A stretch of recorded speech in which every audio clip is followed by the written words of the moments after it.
Hello students, आप सभी का स्वागत है हमारे YouTube channel absolute physics by Surendra Kumawat. मैं Surendra Kumawat, assistant professor physics, government PG college Osian.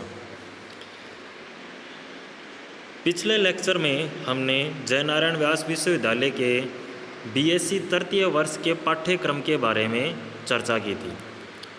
तो आज के लेक्चर में हम सॉलिड स्टेट फिजिक्स की शुरुआत करने जा रहे हैं। तो चलो हम देख लेते हैं आज के लेक्चर की आउटलाइन या रूपरेखा क्या है, क्या क्या हम इसमें कवर करने वाले हैं। तो सबसे पहले हम देखेंगे why solid state physics. Solid state physics हम क्यों पढ़ रहे हैं, इसके बारे में हम देख रहे हैं। तो सॉलिड स्टेट फिजिक्स क्यों पढ़ते हैं?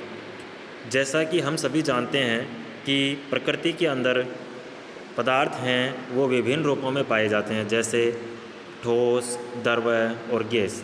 तो ठोस अवस्था भौतिकी सॉलिड स्टेट फिजिक्स है। उसके अंदर हम ठोस पदार्थों के विभिन्न गुण जैसे electronic property, magnetic property, thermal property, इन सब के बारे में हम अध्ययन करेंगे।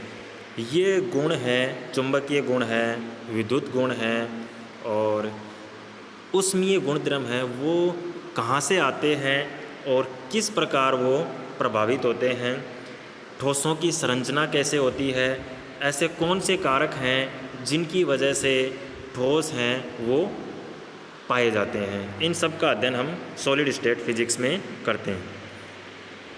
इसके बाद हम आज के इस व्याख्यान में देखेंगे मैटर हैं उनके कितने प्रकार होते हैं, उसके बारे में देखेंगे। इसके बाद क्रिस्टल संरचना के से रिलेटेड विभिन्न प्रकार के पद हैं उनके बारे में हम देखेंगे। फिर हम देखेंगे जो जालक हैं उनके कितने प्रकार होते हैं। तो बेसिकली अपन इस व्याख्यान के अंदर क्रिस्टल संरचना के बारे में पढ़ना चाहते हैं। तो सबसे पहला क्वेश्चन हमारे सामने ये आता है कि पदार्थ क्या चीज़ है।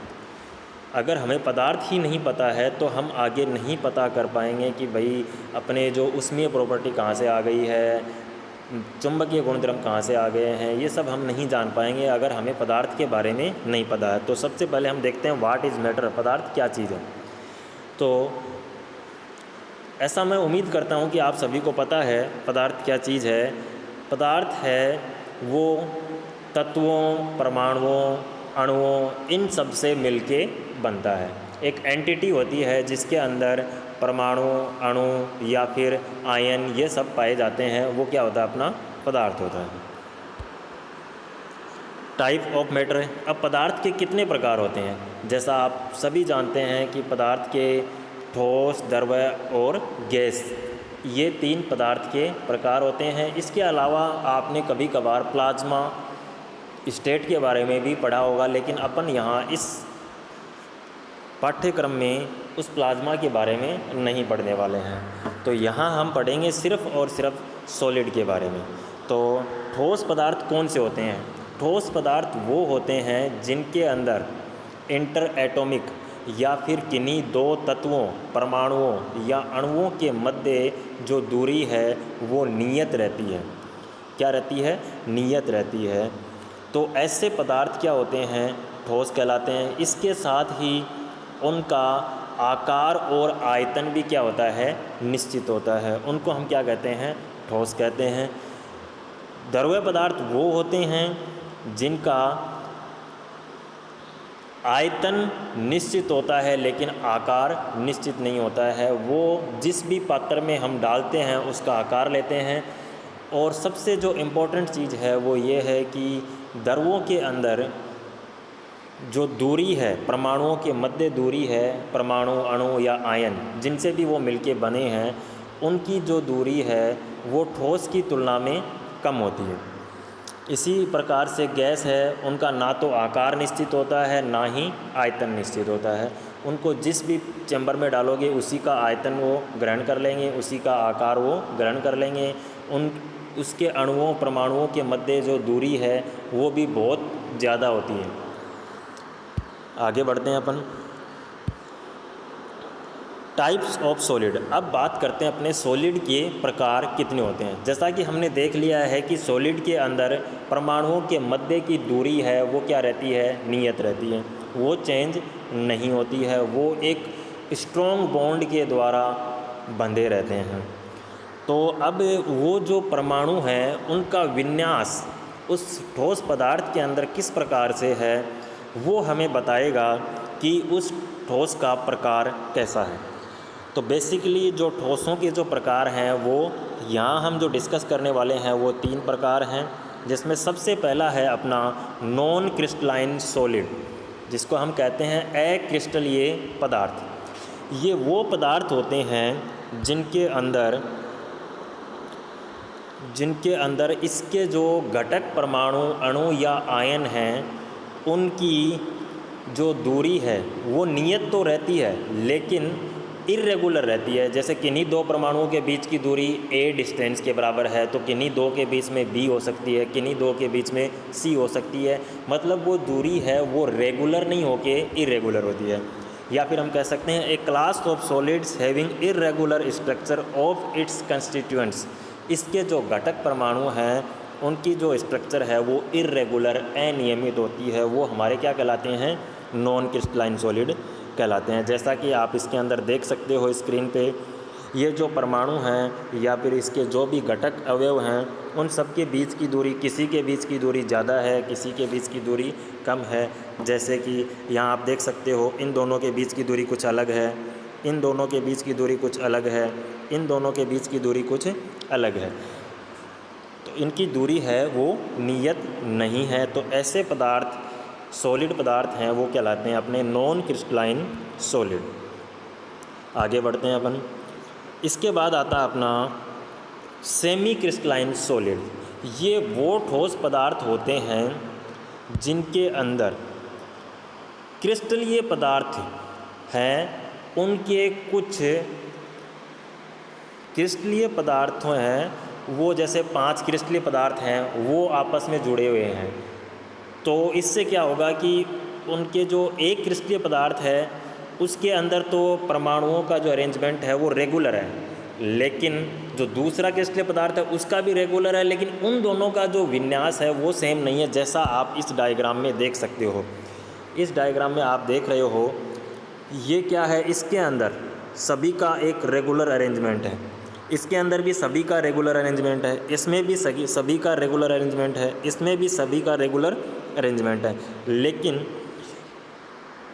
ये और ये इन दोनों का अरेंजमेंट रेगुलर नहीं है, ये और ये इनका रेगुलर अरेंजमेंट नहीं है, ये और ये इनका भी रेगुलर अरेंजमेंट नहीं है। तो ऐसे पदार्थ हमारे क्या कहलाते हैं, सेमी क्रिस्टलाइन सॉलिड कहलाते हैं। या फिर हम कह सकते हैं a solid consisting of many crystallites grown together but oriented randomly. मतलब ये क्रिस्टलीय पदार्थों से मिल के बना हुआ है लेकिन इनका ओरिएंटेशन है वो रैंडम है। जैसे किसी के अंदर है वो एक्स डायरेक्शन में ओरिएंटेशन है, तो किसी में वाई में है, तो किसी में जेड में है, लेकिन वो रैंडम ओरिएंटेशन है। तो ऐसे ठोस पदार्थ अपने सेमी क्रिस्टलाइन सॉलिड कहलाते हैं। चलो आगे बढ़ते हैं अपन। अब बात करते हैं अपन क्रिस्टलाइन सॉलिड की, क्रिस्टलीय ठोस। अब ये क्रिस्टलीय ठोस कौन से होते हैं, ये क्रिस्टलीय ठोस वो ठोस पदार्थ होते हैं जिनके अंदर परमाणुओं का विन्यास है वो रेगुलर होता है। अगर आपका एक्स दिशा में ए दूरी पर परमाणु पाए जा रहे हैं तो वाई दिशा में भी ए दूरी पर या बी दूरी पे या सी दूरी पर, लेकिन वो नियमित रहेंगे। जैसा कि आप इसके अंदर देख सकते हो, इसमें अक्स अगर किसी एक दिशा को आप अक्स मानते हो तो उस दिशा के अंदर सभी, जैसे कि ये इस दिशा को अगर मैं एक मान रहा हूँ कुछ, तो जो दूरी यहाँ पे है वही दूरी यहाँ पे है, वही दूरी यहाँ पे है। इसी तरीके से वाई डायरेक्शन में ये जितनी डिस्टेंस है वही ये डिस्टेंस है, वही ये डिस्टेंस है। इसी प्रकार से जेड दिशा में, तीनों दिशाओं के अंदर इसमें जो परमाणुओं का विन्यास है वो क्या है, रेगुलर है।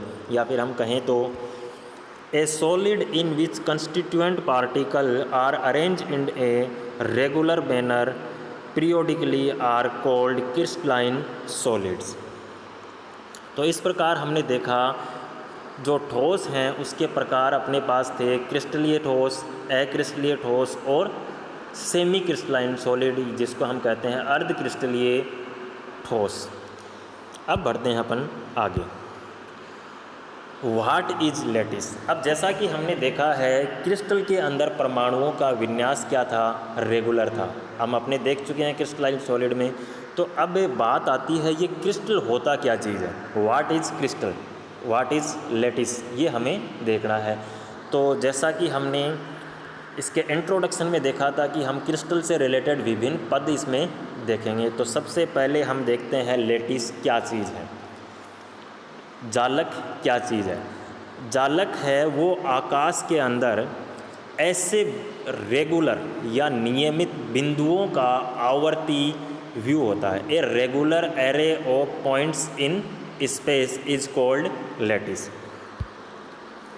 Lattice is a periodic array of points in space. Space के अंदर जो पॉइंट्स हैं उनका पीरियोडिक या आवर्ती व्यू क्या कहलाता है, अपना लैटिस कहलाता है।